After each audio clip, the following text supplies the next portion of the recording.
Desmatamento no Brasil desde 2000 atinge área equivalente à Espanha, Estadão de Minas.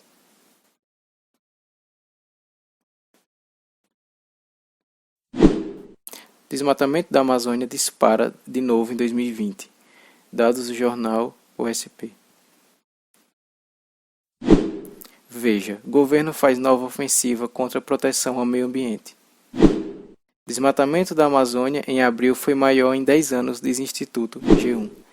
GZH, Ministério do Meio Ambiente, anuncia suspensão de todas as operações de combate ao desmatamento e queimada a partir de segunda, mês de agosto de 2020.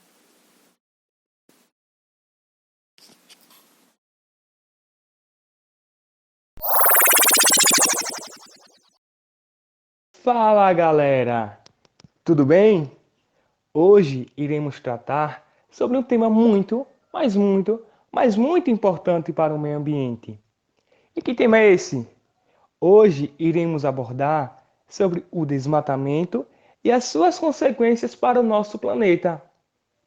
E esse tema será abordado pelos alunos Bruno Fonseca Fernandes, Emerson de Jesus Oliveira e Wesley Santos Santana.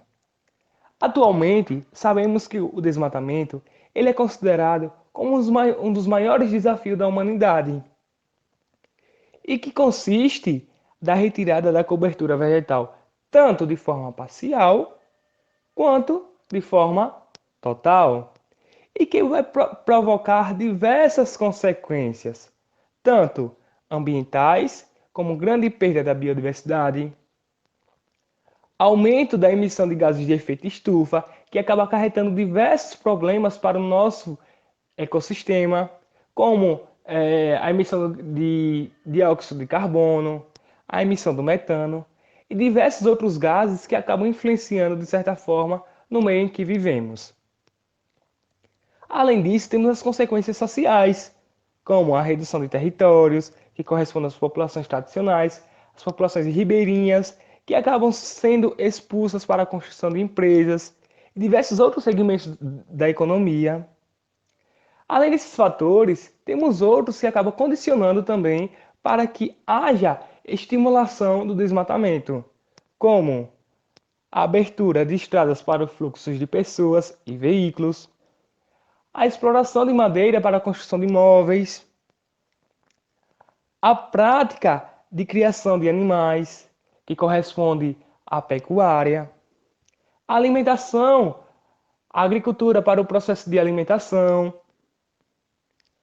a extração de minérios, a produção de soja em larga escala, a especulação imobiliária para a criação de diversos imóveis com fins lucrativos, a extinção de diversas espécies devido à degradação, à fragmentação de habitats. E por ser um dos maiores problemas ambientais, ele acaba comprometendo de forma direta o equilíbrio do planeta, afetando gravemente a economia, que é um dos pilares onde sustenta o nosso país.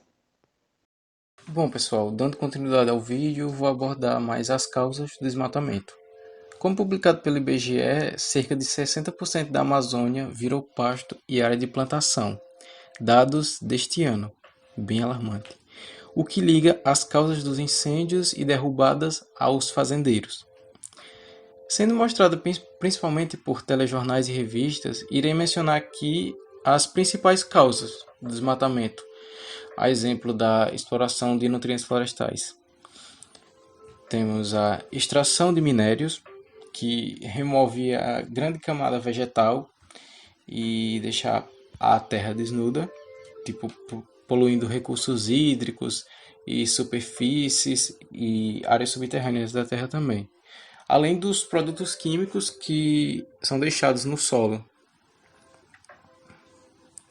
Extração de madeira, perda grande da biodiversidade, aumento no risco da extinção de animais silvestres, perda de serviços ecológicos prestados pela floresta, sim, como a manutenção do clima e o próprio ciclo da água. A própria produção de soja, visto que o Brasil é um dos maiores exploradores de soja do mundo, o que para essa produção é preciso de uma vasta área, tipo muita terra, muita água.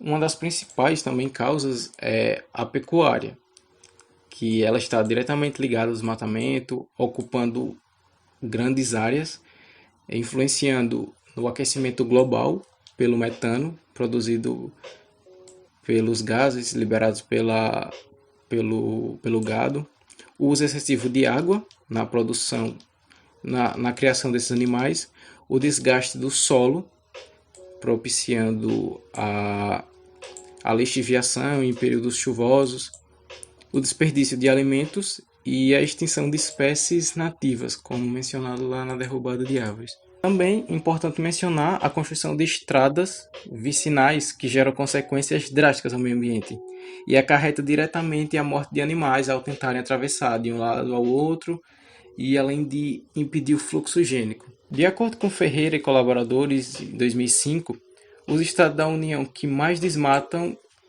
a Amazônia são Rondônia, é o principal, Pará, Mato Grosso e Maranhão, correspondendo a cerca de 90% das áreas que foram desmatadas entre o ano 2001 e 2003. Porém, esses acontecimentos tiveram mais controle por volta de 2004, visto que um plano traçado pelo governo visava reduzir a taxa gradual de desmatamento. A meta era reduzir em até 80% os índices. E tal acontecimento só seria possível com a criação de áreas protegidas, o que se configura até os dias atuais.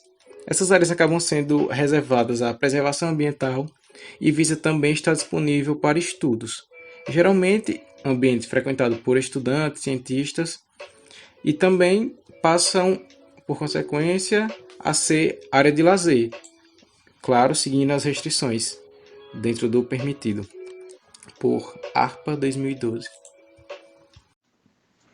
Falando no desmatamento, nesses dados todos, quem geralmente disponibiliza essas taxas para a gente por meio dos jornais e tudo mais é o Instituto Nacional de Pesquisas Espaciais, o tal do INPE. Se prestar atenção na fonte que eles disponibilizam nos programas, quando falam de desmatamento, queimado e tudo mais, você vê lá o nomezinho do INPE.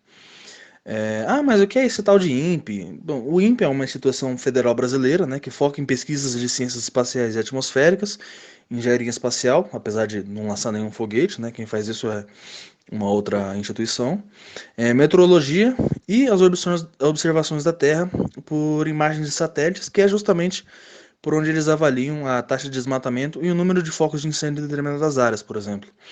E esse último programa de pesquisas que faz essa visualização por imagens é o PRODES, que por sinal tem um nome bem autoexplicativo, né? O Projeto de Monitoramento do Desmatamento da Floresta Amazônica Brasileira por Satélite. Enfim, e aí por meio desses dados que esse projeto coleta é que a galera do governo consegue fazer novas ou modificar algumas políticas públicas voltadas para o meio ambiente que já existem, né? A parada é que muita gente chega com esse papinho de que, mas o Brasil está crescendo, a gente tem que abrir espaço e tal.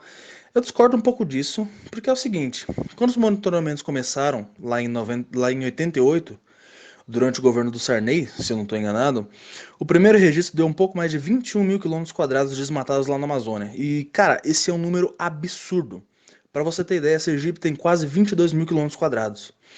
Agora você imagina uma Sergipe inteira desmatada em um ano. É muita coisa. Deu uma diminuída aqui e ali, acredito eu que principalmente por motivos de que agora tudo que essa galera das madeireiras ilegais estavam fazendo, agora está sendo monitorado. Mas não adiantou de muita coisa, na real. O tamanho das áreas desmatadas diminuíram e depois foram crescendo de novo com o passar do tempo, até que em 2004 teve o segundo maior valor de desmatamento registrado, com 27 mil quilômetros quadrados. O maior foi em 95, a título de curiosidade, né, com um pouco mais de 29 mil quilômetros quadrados. Tranquilo, ainda continua naquele argumento de que crescimento do Brasil e tal. Só que é justamente aí que a parada começa a mudar. Por aí eu quero dizer em 2004, né? Só para não ficar perdido nas datas. O governo da época ele começou a atacar a política de redução de desmatamento, parada de criar uma porrada de reserva e área de preservação, aumentar a fiscalização e tudo mais. E, velho, dos 27 mil quilômetros quadrados desmatados em 2004, foi para 19 mil quilômetros quadrados em 2005. Já é uma diferença absurda para só um ano. E continuou caindo, tá ligado? Em 2010 foi coisa de só, entre aspas, né? 7 mil quilômetros quadrados. Mas o que tem uma coisa a ver com a outra? Tranquilo. Você pega, a taxa de desmatamento caiu coisa de o quê? 75, 80% durante 2004 a 2010. Aí você vai lá e pega também a taxa de crescimento do PIB brasileiro nesses mesmos anos e vai ver que de 670 bilhões, mais ou menos em 2004, foi para 2,5 trilhões em 2010, 2011. A parada do dólar, a parada reflete no dólar também, manja. Tô com uma tabelinha aqui do lado que mostra o valor do dólar comercial desde 1970. Mas dessa época não interessa tanto porque a moeda era outra, né? Era cruzeiro e tudo mais. Mas eu tô olhando aqui a de 2013. O dólar tava coisa de tipo flutuando entre 2,9 e 3,6 reais. Em 2007, o dólar já bate ali 1,9, 1,7. 2011, 1,8, 1,5. E é aí que em 2014 que volta a subir. Então, tipo, claro que houveram outros ali, inúmeros fatores que auxiliaram no crescimento do PIB, na baixa do dólar e tudo mais. Só que a questão aqui, o Brasil cresceu, né, teve um dos maiores, se não o maior crescimento de PIB da história do país. Eu digo isso só com os dados a partir de 1960 para cá, né, que foram os mais antigos que eu consegui achar. E ainda fez isso reduzindo o desmatamento. Então essa de que para o país crescer tem que abrir espaço, para mim particularmente não cola. Tem aí jeitos alternativos de gerar uma renda ainda maior e com um espaço igual ou ainda menor que o atual.